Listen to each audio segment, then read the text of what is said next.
मैंने हजारों साक्षात्कार लिए हैं, लेकिन आज हम आपकी मुलाकात एक जबरन रिटायर्ड कर दिए गए आईपीएस अधिकारी अमिताभ ठाकुर से कराने जा रहे हैं, जो आजकल पूरी तरह से राजनीतिक परिप्रेक्ष्य को बदलने के लिए लगे हुए हैं और पॉलिटिकल सिस्टम में जो खराबियां हैं उसको दूर करने के वास्ते ही उन्होंने एक राजनीतिक दल भी बनाया है। तो आइए मिलते हैं अमिताभ ठाकुर साहब से। नमस्कार सर। नमस्ते सर। मेरा पहला सवाल ये है कि एक आईपीएस ऑफिसर जिसको जबरदस्ती रिटायर्ड कर दिया सरकार ने अपने अहम के चलते, अपने राजनीतिक तुष्टीकरण के फायदे की चलते, वो व्यक्ति ने राजनीतिक दल बनाया है, तो उसका मकसद क्या है? देखिए सर, राजनीतिक दल जो हम लोगों ने बनाया है आजाद अधिकार सेना, इसका नाम है जी। इसका मुख्य मकसद हम लोग जो समझ पाए हैं वह है, जो उद्देश्य रखे गए हैं वह है अन्याय, अत्याचार और भ्रष्टाचार का विरोध। और दूसरा इसका जो हमने बढ़िया रखा है, जिसकी तो हमारी पार्टी का पूरा फोकस है, वह है कि हम आम नागरिक को उनके अधिकारों के प्रति सचेत और जागरूक करने के लिए कार्य करें। एक बृहद पटल से अगर हम इसको देखें तो हमारी पार्टी का उद्देश्य, हम यह मानते हैं कि हमारी पार्टी एक राजनीतिक पार्टी होने के साथ साथ एक सामाजिक और राजनीतिक मूवमेंट भी है, क्योंकि हमारा यह मानना है कि देश को एक सामाजिक और राजनीतिक बदलाव, व्यवस्था परिवर्तन की भी आवश्यकता है। और हमारी पार्टी अपने जो भी हमारे साधन संसाधन हैं उनके माध्यम से राजनीतिक बदलाव, सामाजिक परिवर्तन की दिशा में भी अनवरत कार्य करने का प्रयास कर रही है। सवाल, अन्ना हजारे समाज सेवक हैं, उस समाज सेवक ने व्यवस्था बदलने के नाम पर 13 साल पहले जंतर मंतर पे और पूरे देश में प्रपंच किया। राजनीतिक लोग, गैर राजनीतिक लोग, समाज सुधारक लोग उसके साथ जुड़े और उसकी कोख से पैदा हुआ भ्रष्ट, नकारा, निकम्मा मुख्यमंत्री अरविंद केजरीवाल। क्या व्यवस्था परिवर्तन के नाम पे जिस तरह से आम आदमी पार्टी आई है, उसने कोई भी समाज में व्यवस्था परिवर्तन के नाम पे कार्य किया? क्या आप वैसे नहीं साबित होंगे? इसकी क्या गारंटी है?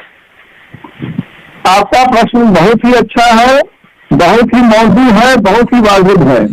और मैं इसमें सिर्फ उत्तर यह दूंगा कि यह गारंटी कोई नहीं दे सकता है, तो सिर्फ भविष्य इसकी गारंटी दे सकता है।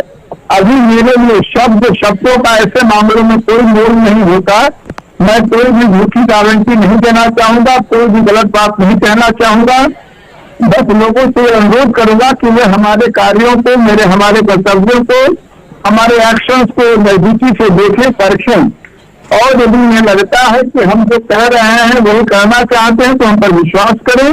और उन्हें लगता है कि यदि हमारी बातों में दोगलापन है, हमारी बातों में सच्चाई नहीं है, असत्यता है, तो बिल्कुल हम पर विश्वास न करें। सवाल, आपने 13 तारीख को एक कार्यक्रम रखा है भारतीय जनता पार्टी के प्रदेश के कार्यालयों, खासतौर से लखनऊ के, वहां प्रदर्शन करने का। राहुल गांधी के प्रति जिस तरह से षड्यंत्र किया है बीजेपी के सांसदों ने और खासतौर से स्मृति ईरानी ने जो आरोप लगाया, उसका मकसद क्या है आपका?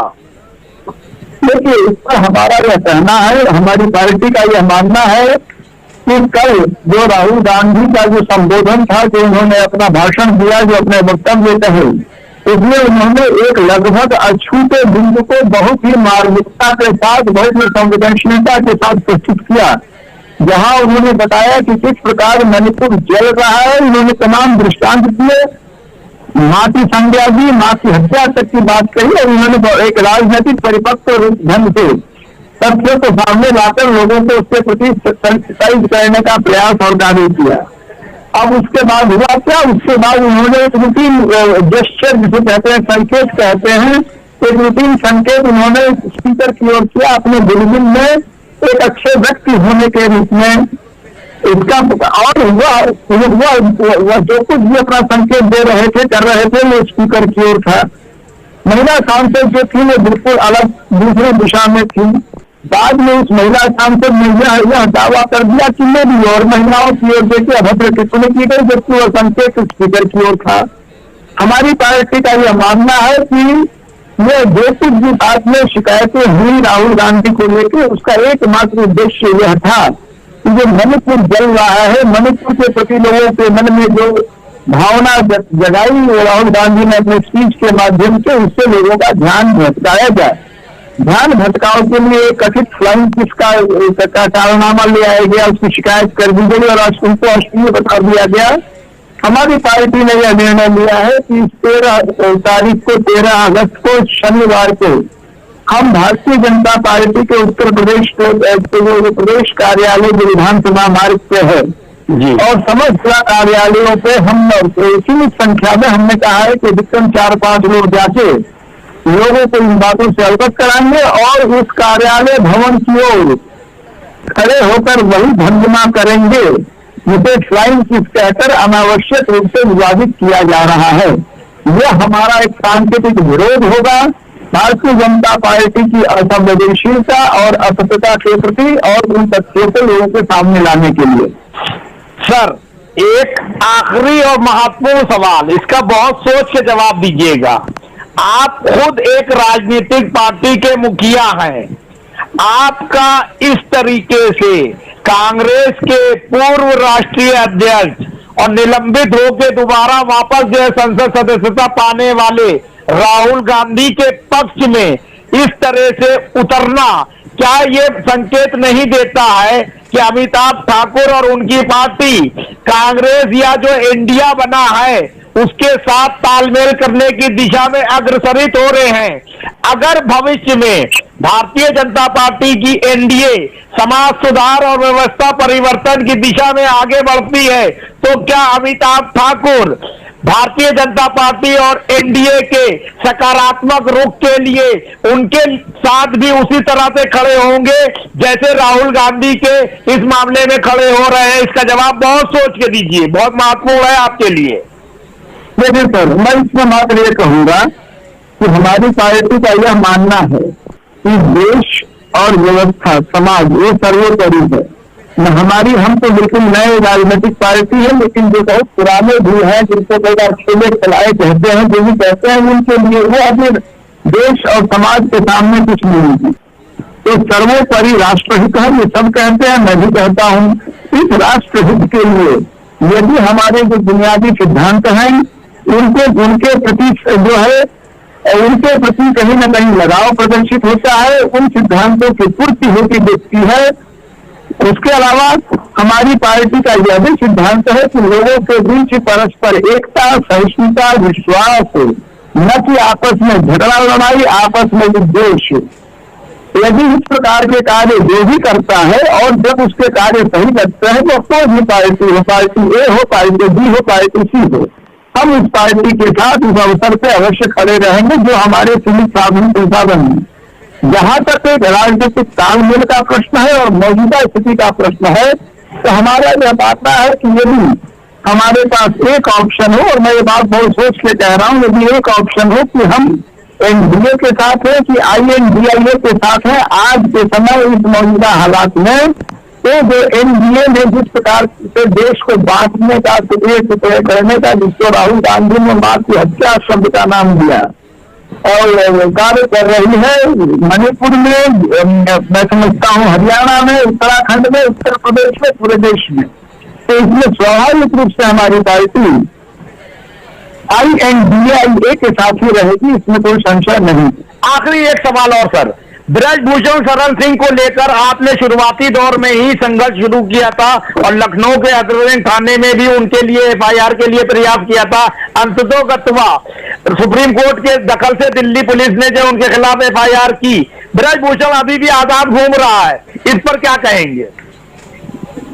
वह पुनः एक ऐसे प्रतीक है कि मौजूदा सरकार की कथनी और करनी का कितना बड़ा अंतर है, कितना बड़ा अंतर है। कथनी कुछ है, करनी कुछ है।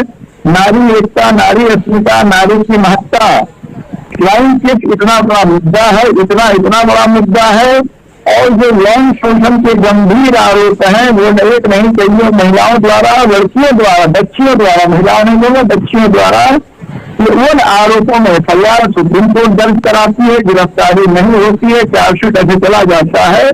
यह दोहरापन जो है, यह जो कथनी करने का है, यह सब सारे तत्व हैं जो एनडीए की हकीकत के सामने लाता है। मैं लोगों से बस गुजारिश करूंगा कि इन बातों को समझें और किसी भी फर्जी ढंग से क्रिएट किए गए फर्जी भावनाओं में आकर पुनः वह त्रुटि न करे, वह गलती न करे जिसका देश खामियाजा भुगत रहा है। सर एक सवाल, राहुल गांधी की पार्टी ने ब्रजभूषण शरण सिंह की अरेस्टिंग के लिए जंतर मंतर पे प्रदर्शन कर रहे पहलवानों का साथ दिया, आपने भी उनके मंच पे जाके आश्वासन दिया, 50 पार्टियों के लोग वहां गए कि इनके अत्याचार हो रहा है, FIR पे कार्रवाई होना चाहिए, ब्रजभूषण अरेस्ट होना चाहिए, लेकिन उन सब पहलवानों को पुलिस ने जबरन खदेड़ दिया और आज ये आप सहित सभी राजनीतिक दल नाकाम साबित हुए और ब्रजभूषण शरण सिंह आज भी घूम रहा है और पहलवान धरने से हटा दिए गए। इस पर क्या कहेंगे? अब दूसरा सवाल नहीं पूछूंगा।